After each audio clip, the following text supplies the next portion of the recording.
Hello students, Jai Swaminarayan. I am Professor Urvish Mewada, HOD Electrical Department, Sri Swaminarayan Institute of Technology, Bhat Gandhinagar. I am the subject matter of Industrial Instrumentation subject, which is in the 7th semester Electrical Engineering, and GTU subject code of this subject is 21709113. Students, we are currently discussing the chapter number 5, that is pressure measurement, and today this is our lecture number 2, in which we are going to discuss the topic number 4, that is methods of pressure measurement, and in which we are going to check the second method, that is diaphragm pressure measurement. Students, in last lecture, means lecture number 1, we have started with the introduction of the pressure, and then after we discussed the various types of pressure measurement, in which we discuss the various types of pressure, and then after relation between different pressure, and also we have discussed the first method, that from the methods of pressure measurement, that is elastic pressure transducer, or we can say burden tube pressure gauge. So in which we have discussed in detail the advantages, disadvantages, shapes of different burden tubes and its application. Now today, this is our lecture number 2, and this is our topic number 4, in which we are going to discuss the diaphragm pressure gauge. Let us discuss how diaphragm pressure gauge works. So over here you can see that this is the diagram of diaphragm pressure gauge. So diaphragm is we can say it is an actuating medium for the any of the transducer. So diaphragm basically a thin plate of circular shape clamped say firmly around the its edges. So over here you can see that this is the diaphragm, and this is the portion which allows to expand the diaphragm.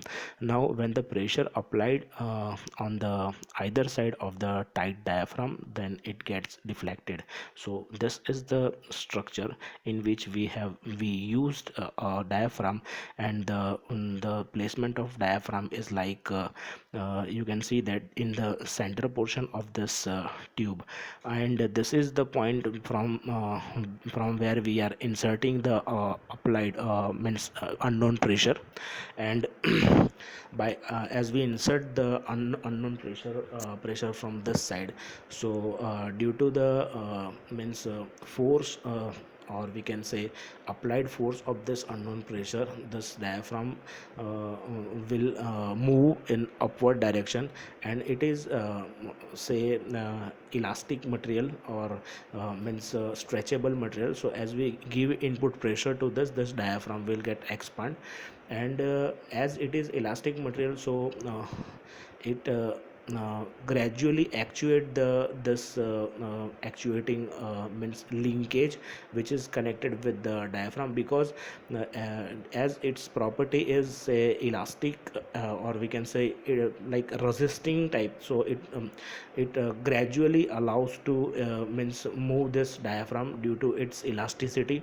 So once the pressure inserted from this side, so that diaphragm means as it is having an elastic material, so it resists the applied pressure, not that point, but due to the means resistance of the applied pressure, gradually this linkage will go upward, and as the this linkage will go upward, the pointer which is connected with this linkage means it will also move, and this pointer will indicate applied input pressure in terms of the calibrate means in terms of the analog output, or we can say on the calibrated scale. So uh, this is how this diaphragm pressure gauge will work. So let us discuss that the construction and working in detail. So the pointer indicates the pressure which is calibrated means scale. If the pressure are equal on both the side, so the pressure measure is equal to atmospheric pressure, because this diaphragm pressure gauge is made by taking the reference of the atmospheric pressure, as the atmospheric pressure and applied pressure both are same. So pointer will not get deflected, or we can say the pointer will show only the atmospheric pressure. So atmospheric pressure basically is P means ABS is equal to, so means absolute pressure is equal to P atmospheric plus P gauge. So for equal pressure above and below diaphragm, so P gauge is equal to 0. So therefore P absolute is equal to P atmospheric, because as the both pressure are same, means applied pressure, or we can say the pressure which is applying from this side and the atmospheric pressure both are same, then pointer will show only the absolute pressure or atmospheric pressure.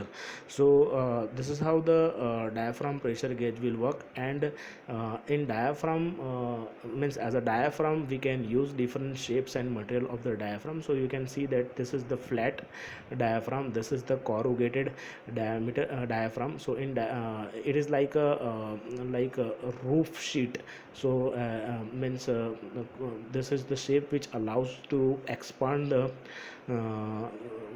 the diaphragm while we insert the pressure on this diaphragm. Also the capsule type, the type diaphragm. So different type of diaphragm generally we use for the pressure measurement. And basically the metallic diaphragm made from the brass and phosphorus, bronze, and beryllium, copper, stainless steel.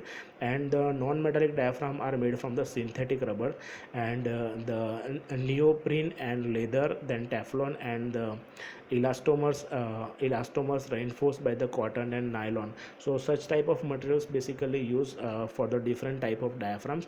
And the non-metallic diaphragm are used in low pressure and vacuum gauge pressure measurement. So these are the means shape of the diaphragm, and this is how the diaphragm pressure gauge will work. And let us discuss the advantages of diaphragm pressure gauge. So first advantage of the diaphragm pressure gauge is it is small in size, and the cost is moderate. So any industries can afford to measure the unknown pressure using such gauge. Also it can be measure absolute gauge and gauge, vacuum, and differential pressure. So all the pressure can be measured with the help, means we can measure with the help of this diaphragm pressure gauge. And the the other advantages of this diaphragm pressure gauge is the corrosion resistance material can be used. So whenever such devices are used in such a condition, like the condition having moisture, or we can say if there is means lots of means like water particles are there, means in the industry. So the material which we use is corrosion free, so we will get the smooth motion of the diaphragm pressure gauge while we measure the pressure using this gauge. Also it has an adaptability to slurry devices. So also that's why due to this property of this diaphragm pressure gauge, it will measure the accurate pressure, means applied input pressure.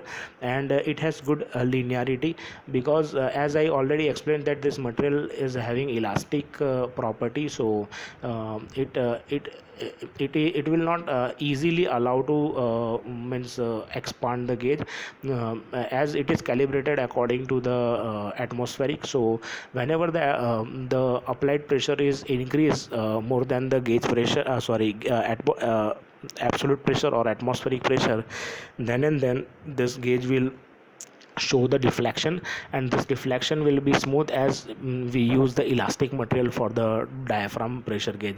Also it can withstand the high overpressure. So for the high pressure measurement also we can use such kind of gauges for the pressure measurement.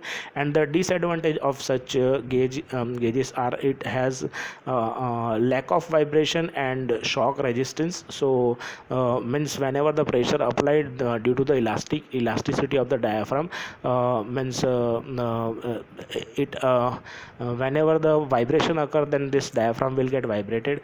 As we are dealing with so many vibrations in the industries, so means due to the vibration of this and vibration inside the industry, this gauge can show the means the property of the diaphragm will get affected.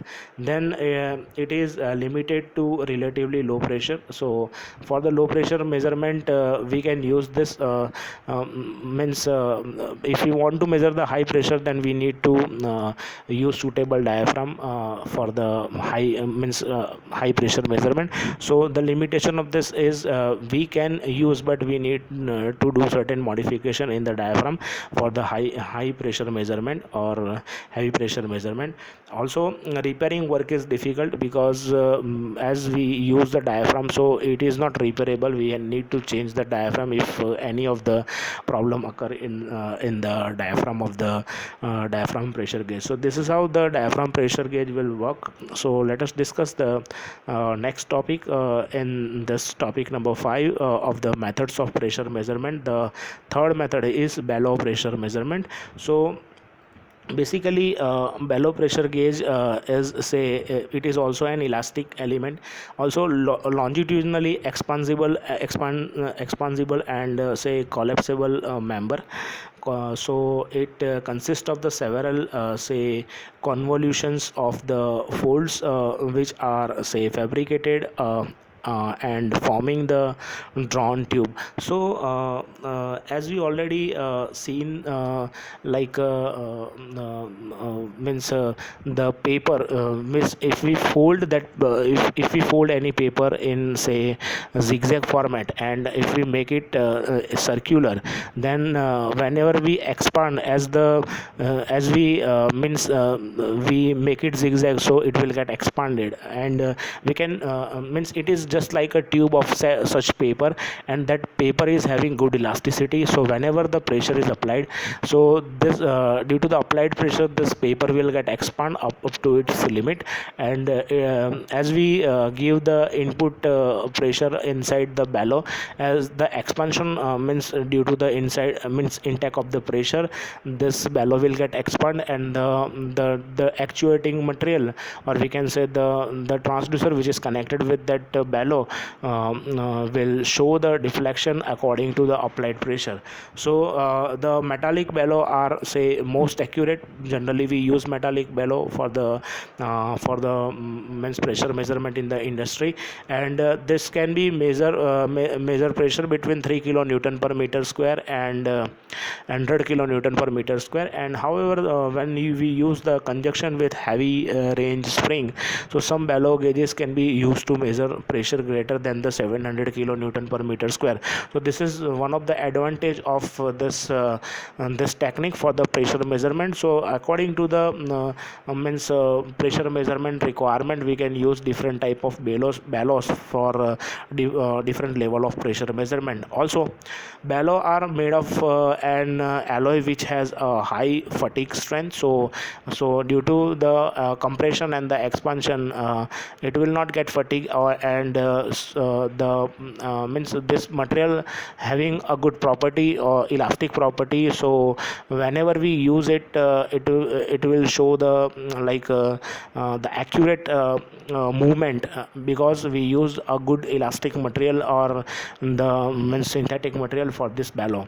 And also bellow are made up of the brass, phosphorus, bronze, beryllium, copper, and then monol steel, monol metal, and the stainless steel. So such materials are say having good property against the corrosion and different atmospheric condition.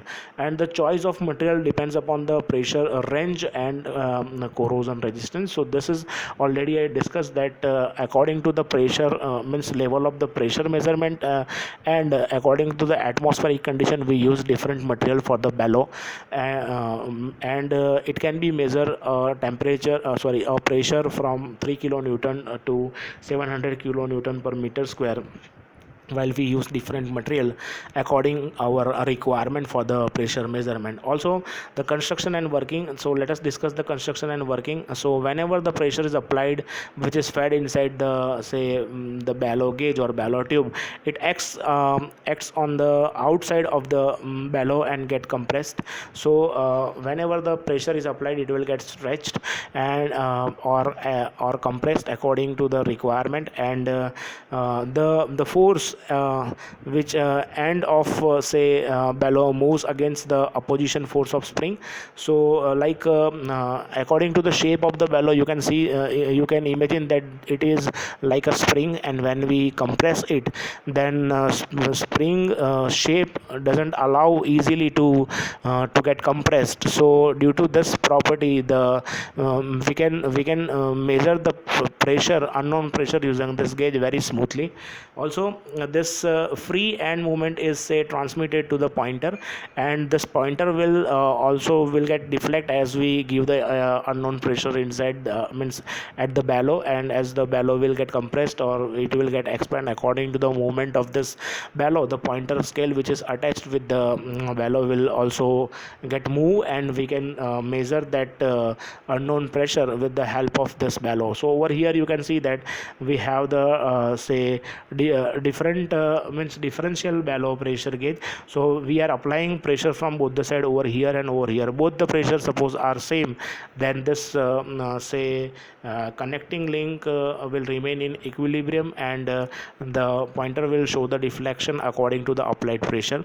And if the any of the pressure from this bellow is more, suppose this side applied pressure is more, then this pointer will show the deflection accordingly, and if the pressure from this side is more, then this pointer will show the deflection accordingly. So this gauge is all, we can say already we use this gauge is calibrated gauge, and as applied according to the applied pressure, means this bellow will get expand and compress, and as due to the compression and the expansion, the connecting link which is connected with this bellow will get deflected, and the sector which is connected, means the we can say teeth, means teeth, and say the wheel which is having pointer wheel is having teeth structure. So this as this sector, or we can say fixed pivoted sector will move,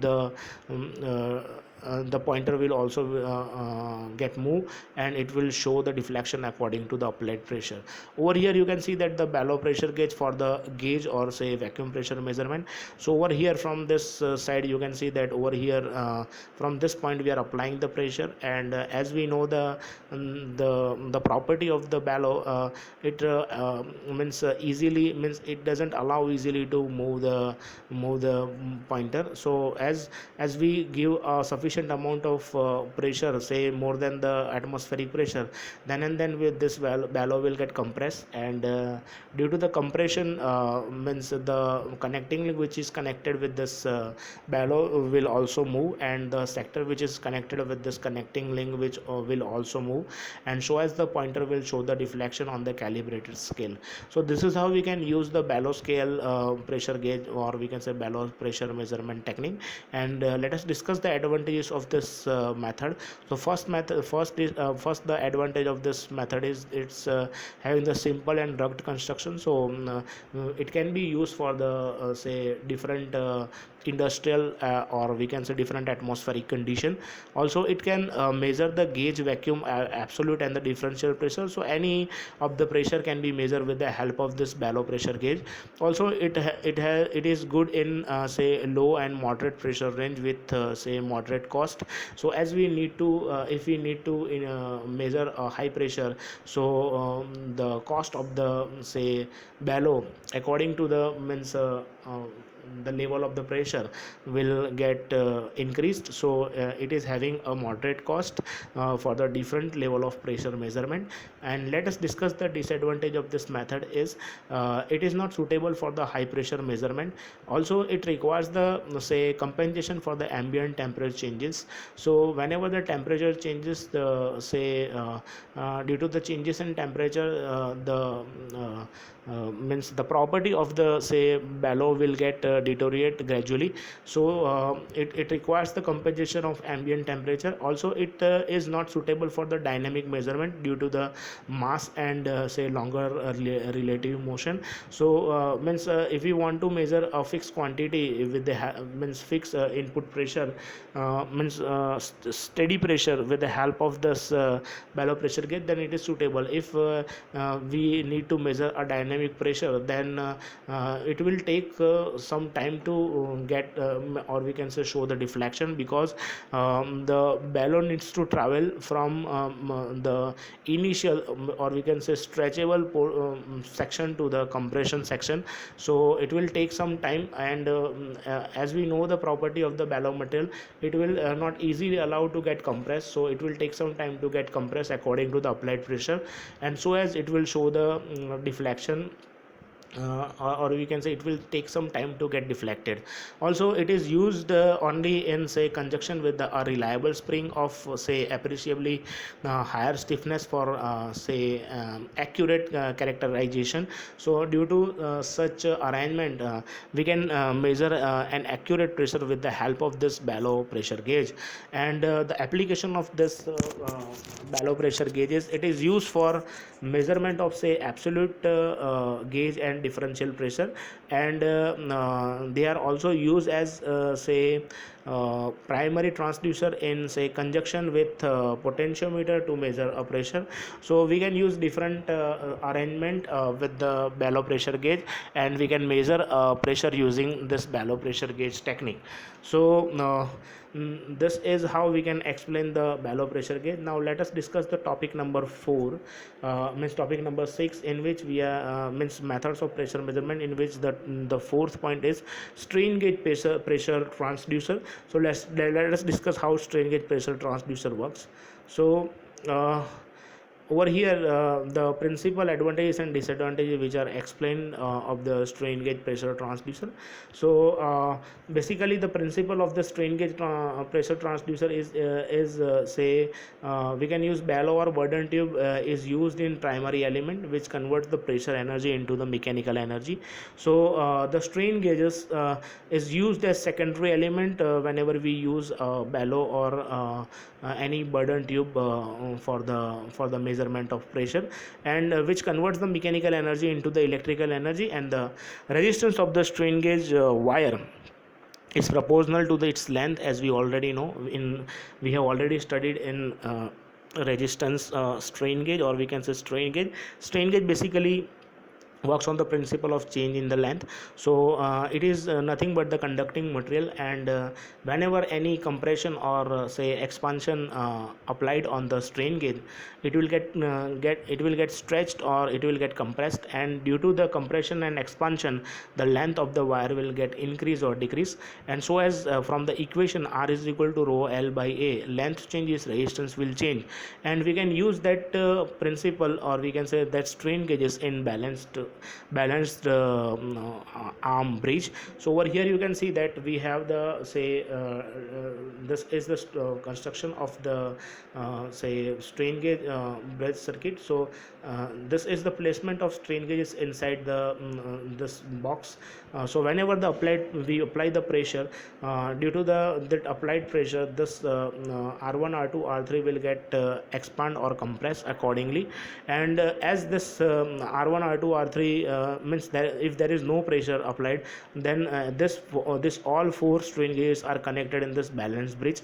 And as this is having no deflection, so this all offers the same resistance, and this galvanometer will show the null. But whenever we apply the pressure, according to the applied pressure, this R1, R2, R3 and R4 will get stretched or compressed, and as they will get stretched and compressed, its resistance will change, and so as this balance bridge will get deflected, and thus due to the deflection, or we can say unbalancing of this bridge, this galvanometer will show the deflection of unknown pressure in terms of electrical output. So this is how we can use the strain gauge pressure measurement for the strain gauge means bridge circuit. And in the bridge circuit we can connect the different strain gauges for the pressure measurement. So let us discuss the advantage advantages of this method. So first advantage of this method is it is having a small size and installation is simple. So we can use this installation anywhere we require for the say pressure measurement. Also it offers the good accuracy and stability, and also it offers the output signal, then means strength and over range capacity. So we can use this means gauge for the means moderate pressure measurement in the industry. Also it shows the faster response, and effect of shocks and vibration is negligible on this gauge. So this is one of the means major advantage of this means strain gauge pressure transducer for the pressure measurement, because this allow this pressure gauge to use for an industrial purpose.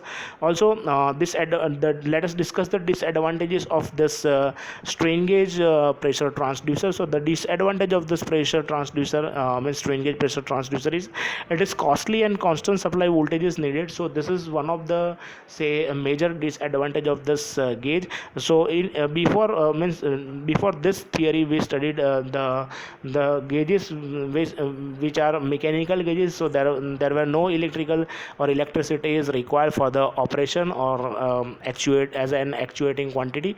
But in this gauge the continuous supply is needed. So we can use this gauge only when the adequate amount of electricity means available throughout the day for the say for the measurement purpose. Also the temperature compensation is necessary, because whenever we use this strain gauge, so due to the compression and expansion of the strain gauge, it will offer, or we can say the temperature of the gauge will increase, and so as it can show it can deteriorate the property of the strain gauge. So with the help of different techniques that we already studied in the strain gauge, that is vein bridge or means dummy gauges, we can compensate the means temperature of the this strain gauge pressure transducer, and we can have the means appropriate output while using such means accessories inside this gauge. But this is the disadvantage, because we need to compensate the temperature for the accurate output from this strain gauge measurement transducer. So after this presentation you have the assignment question, that is explain diaphragm pressure transducers in detail. And then after you have this is the assignment question, and the instructions which are means related to this assignment, which is written below this assignment question. So please read it carefully. You can take the snap of this slide also. If you have any doubt or query after this topic, then you can solve your doubts and query in our doubt solving session.